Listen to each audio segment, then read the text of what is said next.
I still remember the day I first set foot on the grounds of Ravenwood, a cold autumn twilight that seemed to seep into my very bones. The old manor loomed before me like a dark monolith, its weathered stone and tangled ivy betraying secrets that had long been swallowed by time. I had heard whispers in distant villages, tales of sorrow and cursed echoes that haunted the estate, but nothing could have prepared me for the palpable aura of despair that greeted my arrival. My journey began with a mix of apprehension and an inexplicable pull, a compulsion to unearth the truth behind the family curse that had dogged the Ravenwood name for generations. I had no illusions of heroism. I was a man burdened by my own demons, and the promise of unraveling an ancient mystery was as irresistible as it was dangerous. The narrow, winding road leading to the manor was lined with dead trees whose skeletal branches clawed at the bruised sky. As I walked, each crunch of fallen leaves beneath my worn boots echoed like a lament, setting the rhythm for what would be a descent into darkness. My heart pounded in my chest, not solely from fear but from an odd mixture of anticipation and sorrow.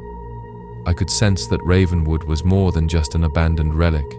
It was a living archive of anguish. I arrived at the massive oak doors just as dusk gave way to night. With a trembling hand, I pushed them open. The hinges creaked in protest, as though the house itself resented the disturbance after so many years of mute suffering. Inside, the air was heavy with the must of decay and memories that had been left to fester in the dark corners of countless rooms. I stepped into a grand foyer that bore the faded glory of a once stately home. Dust motes danced in the weak beam of moonlight that filtered through cracked, stained glass windows. A grand staircase wound upward, its balustrade carved with grotesque figures whose faces seemed to twist in silent agony. I could not help but shudder as I imagined that these figures might have once been proud members of the Ravenwood lineage, now doomed to be nothing more than tortured stone. After setting up a modest camp in one of the upper rooms, a cold, sparsely furnished chamber with a view of the overgrown gardens, I began my exploration. Every footstep echoed, mingling with the soft murmurs that I could almost perceive in the distance. At first I dismissed these sounds as the wind's mournful sigh through broken panes, but as I ventured further, a more unsettling realization took hold. The voices were not merely the wind, but something far more sorrowful, as if the very walls were speaking. I soon discovered a narrow library filled with ancient tomes and brittle manuscripts. I spent hours poring over the faded pages of diaries and journals penned by long-departed Ravenwood ancestors. Their words were drenched in regret and despair, an endless litany of sorrow, betrayal, and inexplicable encounters with forces beyond mortal ken. One entry in particular struck me, a passage describing echoes that resonated through the manor at night, lamenting the weight of sins committed in silence. The writer's final words were a desperate plea for deliverance that never came. Night after night, I found myself drawn back to those same journals. Each page deepened my understanding of the curse that had plagued the family, a malignant legacy passed down like an accursed inheritance. As I read, the atmosphere in Ravenwood grew heavier, as though my very inquiry was awakening long-dormant memories. Shadows lengthened and merged into unidentifiable forms that lurked at the edge of my vision. I began to sense that I was no longer alone. It was on the third night that I first encountered a presence more tangible than a mere whisper. I awoke from a troubled sleep to find the room bathed in a spectral glow. My eyes adjusted slowly, and I saw, standing at the foot of the bed, a figure draped in a tattered black cloak. Its face was hidden beneath a wide-brimmed hat, yet I felt an overwhelming sorrow emanating from it. Frozen by terror and curiosity, I lay there until the figure drifted away as silently as it had appeared. The following days were a disorienting blend of investigation and mounting dread. I combed through the manor, seeking clues in hidden compartments, behind loose panels and in forgotten rooms. Every discovery revealed another fragment of a tragic tapestry. Lost love, bitter feuds, and ghastly rituals performed in secret. I learned that the curse was not simply the result of misfortune, but the consequence of deliberate dark bargains made in desperation, bargains that exacted a heavy toll on the living and condemned the dead to eternal torment. I began to notice the changes in myself too. The more time I spent in Ravenwood, the more I found my own thoughts echoing with the sorrowful refrain of the manor's past. In quiet moments, I would hear my name whispered in voices that were not my own, as if the house were trying to draw me deeper into its fatal embrace. My sleep was plagued with nightmares, visions of spectral figures reenacting long-forgotten tragedies, of bloodied altars and endless corridors that twisted into nothingness. Each morning, I awoke with a sense of dread, as though I had slept through a lifetime of suffering. One evening, determined to uncover the heart of the mystery, I descended into the manor's lower levels, a labyrinthine network of cellars and forgotten tunnels. The air grew colder as I walked, and the faint sound of dripping water mingled with soft, sorrowful cries. At the end of a narrow passageway, I discovered a concealed door marked with cryptic symbols. My hands trembled as I pried it open, revealing a small chamber that seemed untouched by time. In the center stood a pedestal, upon which lay an ancient, leather-bound grimoire. The pages were filled with arcane symbols and incantations that pulsed with an unsettling energy. I could not read them, yet somehow the book's presence seemed to demand that I listen, that I remember. In that moment, a powerful gust of wind slammed the door shut behind me. I was plunged into darkness, my only light the feeble glow of a dying lantern. The silence was absolute until it was broken by a sound that chilled my very soul, a heart-wrenching lament, as if the manor itself was weeping for the sins of the past.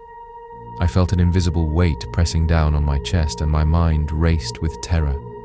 Had I awakened something far more ancient and vengeful than I could have ever imagined? I huddled in the corner of that hidden chamber until the night yielded to a grey, ghostly dawn.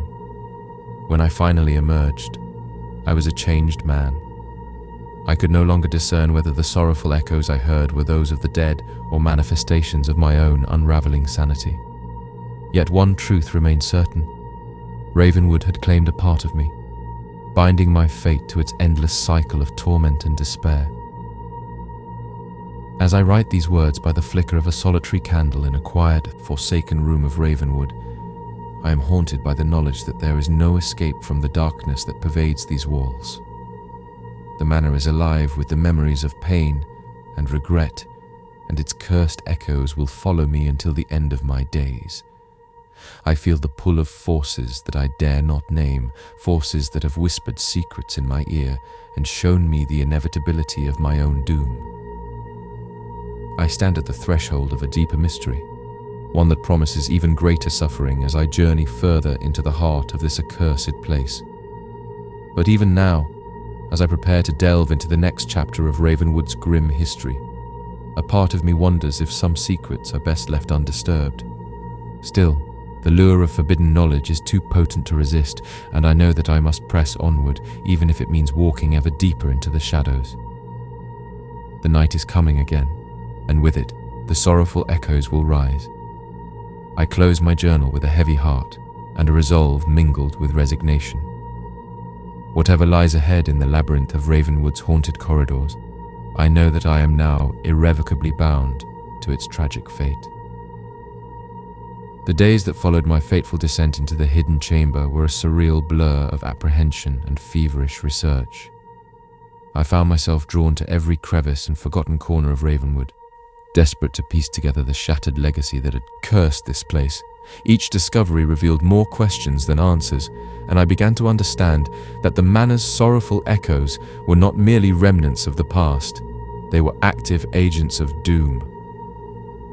After my unsettling encounter in the concealed chamber, I felt compelled to explore the manor's underbelly further. By day, I scoured dusty corridors and secret passages behind sagging walls. By night, the manor's true nature unveiled itself. The once grand halls were now overrun by creeping ivy and festering decay. I began to notice peculiar markings on the walls, symbols that I later recognized as arcane sigils etched by trembling hands centuries ago. They pulsed with an otherworldly energy, drawing me deeper into Ravenwood's mysteries. I documented every symbol, every faded inscription, and every cryptic journal entry I could find. My solitary research became an all-consuming obsession. The more I learned, the more the boundaries between the manor's tragic past and my own present began to blur. In the quiet hours before dawn, I'd catch fleeting glimpses of figures standing silently in the gloom, their eyes filled with despair and longing. Were they merely echoes of the dead, or had the curse begun to manifest in forms that were all too real? The ancient grimoire I uncovered in that hidden chamber haunted my every thought. I spent long, sleepless nights poring over its indecipherable pages, attempting to extract meaning from its arcane symbols and half-forgotten incantations. I had no mastery of the occult, yet something about the book resonated with a deep part of my soul, as if it were a mirror reflecting the darkness within me. In those pages, I found fragmented references to an entity known only as the Wailer.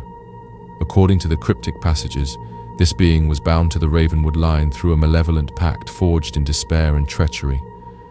The Wailer was said to be a creature of pure sorrow, condemned to roam the manor, its mournful cries a perpetual lament for lost souls. Each mention of the entity sent a shiver down my spine, and I couldn't help but wonder if my own fate was now entwined with that of the accursed spirit. One night, as I sat by the flickering candlelight, I attempted a rudimentary recitation of one of the grimoire's incantations, a desperate plea for understanding. My voice trembled as I uttered the ancient words, and for a brief moment, the air around me grew unnaturally still. In that frozen instant, I felt the oppressive presence of the Wailer, as if it were leaning over my shoulder, its sorrowful eyes fixed upon me. The experience left me shaken, but it also deepened my resolve to uncover the truth. In the midst of my research, I discovered a collection of personal letters tucked away in a forgotten desk. The correspondence was written in a spidery hand, addressed to a mysterious Evelyn. The letters recounted a love story steeped in secrecy and despair, hinting at a forbidden romance that had ignited the tragic chain of events at Ravenwood. The writer confessed that their love had been doomed from the start, a doomed union that had inadvertently awakened dark forces in the manor. One letter in particular detailed a harrowing ritual performed on a storm-lashed night, a ritual meant to bind the lovers together for eternity. Instead, it had unleashed an avalanche of sorrow and retribution. The writer's desperate words spoke of spectral figures emerging from the shadows, of heart-wrenching cries echoing through endless corridors, and of a relentless force that devoured all hope. As I read those words, I could almost feel the intensity of that long-forgotten anguish washing over me. The revelation that love and loss were inextricably woven into the fabric of Ravenwood only served to heighten my own sense of isolation.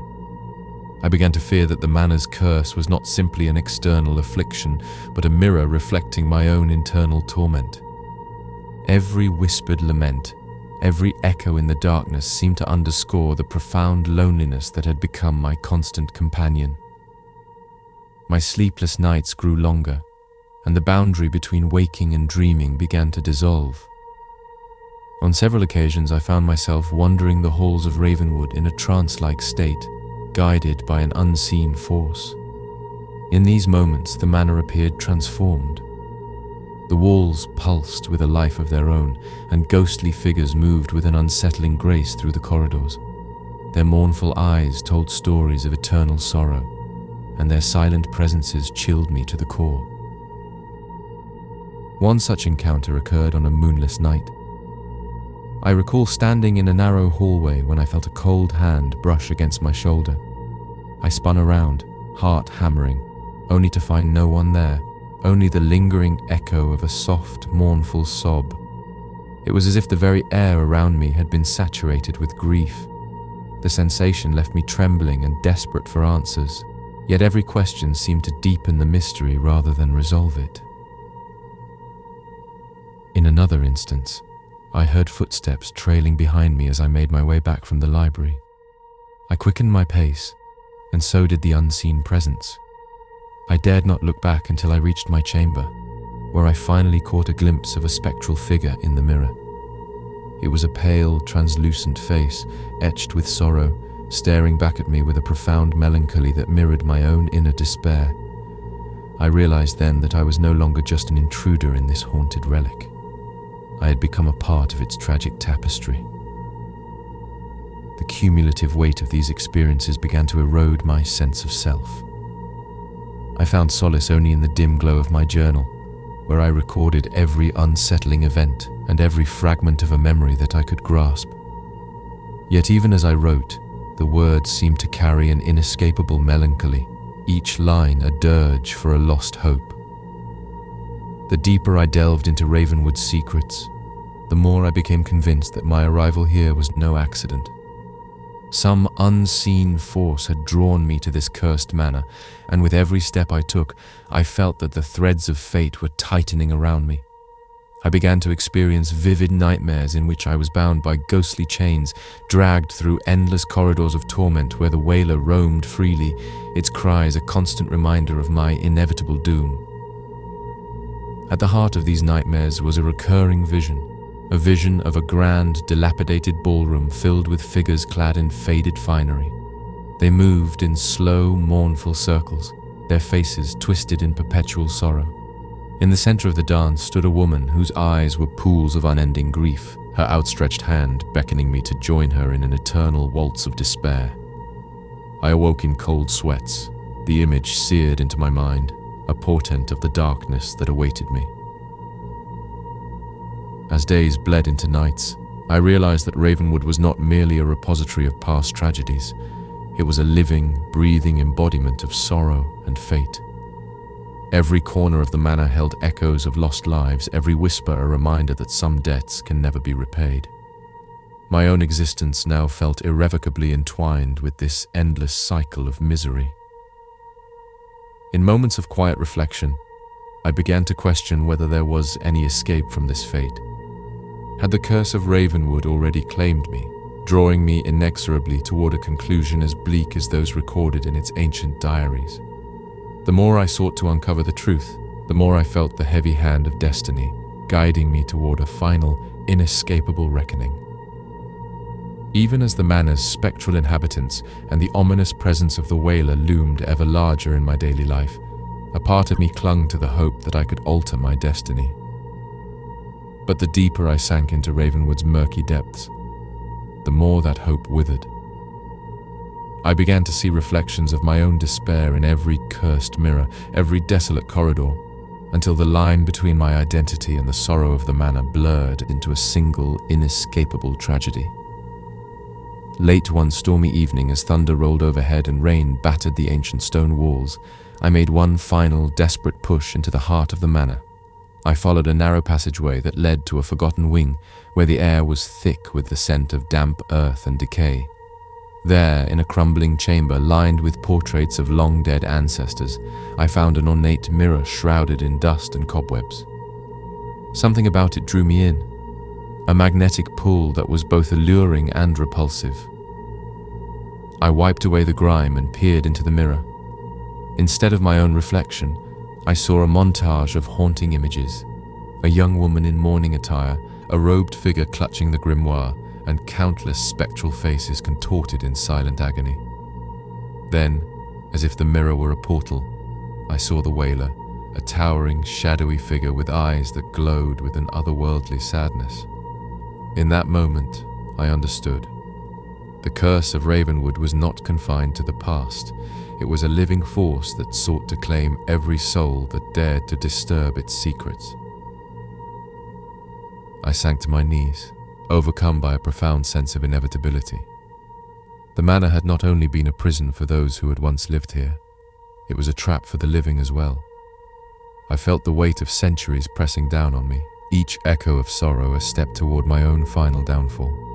In that mirror, I saw my future, a future of endless torment, entwined with the tragic legacy of Ravenwood. There would be no escape, no redemption, only the relentless, sorrowful dance of fate. As the storm outside intensified, I knew that my journey into the heart of Ravenwood had reached a critical juncture. The truths I had unearthed were as damning as they were undeniable.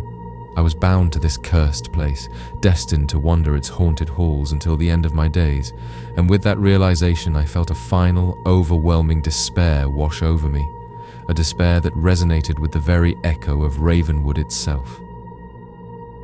I closed my journal with trembling hands, aware that the path ahead would only lead to deeper darkness. The manor's sorrowful echoes had woven themselves into the fabric of my soul, and as I prepared to face the inevitable consequences of my own unraveling, I could only whisper a silent plea, to be released from the relentless grip of fate. Yet even as I uttered that futile prayer, I understood that Ravenwood had no intention of offering mercy. The darkness that clung to these walls was eternal, and my fate was sealed with the same sorrow that had haunted this place for generations. Even as I steeled myself for what lay ahead, a cold certainty gripped my heart. The deeper I ventured into Ravenwood's labyrinth, the more I was swallowed by its relentless darkness. In those final days, or perhaps final hours, I found that the manor was not merely a building haunted by restless souls, but a living entity whose sorrow and despair had become inextricably entwined with my very existence. I returned to the hidden chamber, the one where I had first discovered the grimoire, determined to unlock its forbidden secrets. That night, the wind howled outside like a chorus of mourning banshees, and the mansion's corridors seemed to writhe and twist in impossible configurations. With trembling fingers, I opened the ancient book once more. Its pages now shimmered with an eerie, almost phosphorescent glow, each symbol pulsating as though alive with some malignant intelligence. The incantations described an ancient ritual, a final, irrevocable communion with the entity known only as the Wailer. My mind recoiled at the thought, yet an insidious compulsion pushed me onward. I prepared the ritual with painstaking care, gathering relics from dusty drawers, scattering salt in a haphazard pattern across the cold stone floor, and lighting candles that flickered with uncertain hope. In the silence before the incantation, the manor seemed to hold its breath, as if aware that the very act might unleash calamity beyond reckoning. I began the chant, my voice echoing unnaturally through the deserted hall. The words twisted and warped, a dark melody that resonated with every fiber of my being. As I reached the climax of the incantation, the temperature in the chamber plummeted. The candles guttered, casting long, monstrous shadows upon the walls. A low moan reverberated through the manor, a sound that was not entirely human, laden with despair and agony. In that moment, the door to the chamber burst open with a violent force, and a torrent of icy wind swept in. Before me, emerging from the swirling gloom, was the Wailer. Tall and gaunt, its face was a mask of eternal lamentation, eyes like dark pools of endless sorrow, a visage contorted by centuries of grief, and a voice that seemed to emanate from every dark corner of Ravenwood. I stood frozen, heart pounding in terror and disbelief. The Wailer spoke, not in words but in raw, searing emotion that overwhelmed my senses. I felt memories that were not my own, a cascade of tragedies, betrayals, and unhealed wounds that spanned generations. The entity's presence was not malicious in a conventional sense, but it exuded a despair so profound that it threatened to drown my very soul. I realized that this spirit was both the harbinger of the family curse and the embodiment of every sorrow that had seeped into these walls. Desperation clawed at me. I pleaded, my voice cracking with anguish, for a reprieve, any respite from the crushing weight of the curse.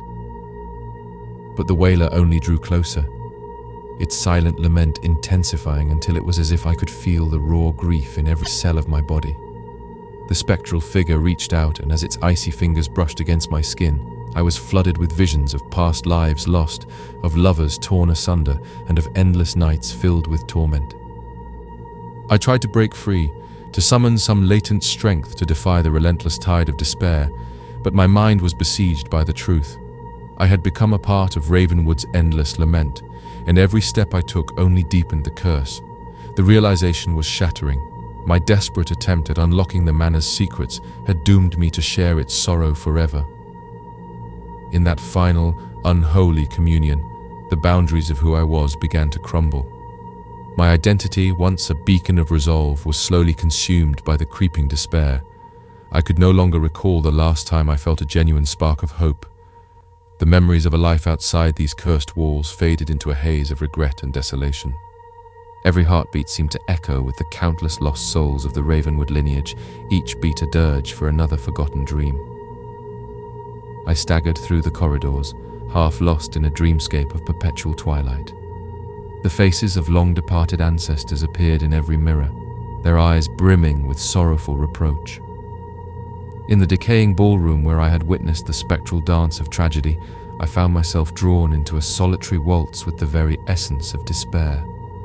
There was no music, only the silent, oppressive rhythm of inexorable fate.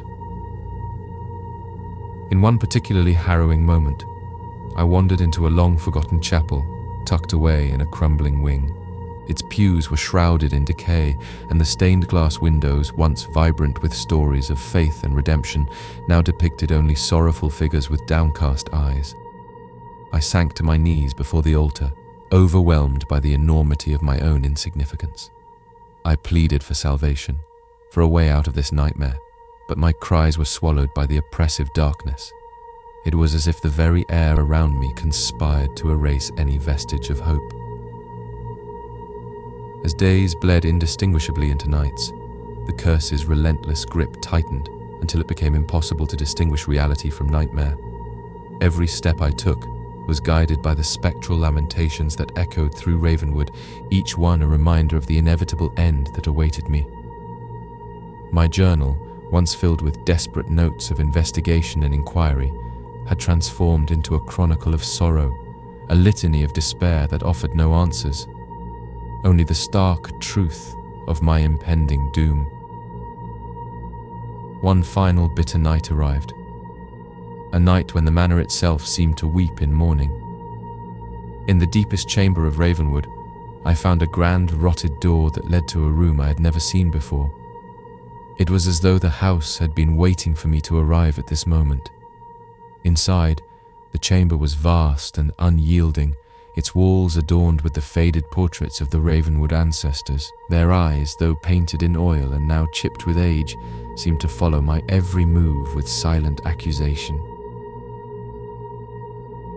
In the center of the room stood a massive mirror, much like the one I had seen before, but this time its surface was not obscured by dust. It was pristine, reflecting back not only my broken visage, but also a gathering of spectral figures behind me. I turned slowly, dread pooling in my heart, and there they were, every tortured soul that had ever walked these cursed halls, every victim of a legacy steeped in sorrow and betrayal. They reached out, their hands trembling with the agony of 1,000 lost lives. In that moment, I understood the ultimate truth of Ravenwood. The curse was not a force to be defeated or escaped. It was an endless cycle of suffering, a binding chain that linked every living soul to the mansion's tormented past. And I, in my futile quest for understanding, had willingly surrendered to that fate. The sorrowful echoes that had haunted me from the moment I arrived had finally claimed their due. I sank to the cold marble floor, my mind shattering under the weight of an eternity of despair. The spectral figures gathered closer, their voices a dissonant symphony of grief and resignation. In the final throes of consciousness, I felt my own identity disintegrate into the swirling mists of the past. There was no grand climax, no triumphant escape, only the slow, inexorable merging of my soul with the endless lament of Ravenwood. As the last vestiges of my will faded away, I surrendered completely to the abyss. The manor's oppressive darkness became my final embrace, a cold, unyielding oblivion from which there would be no return. I became another sorrowful echo, lost forever within the tragic history of Ravenwood, a final, hopeless note in an eternal dirge.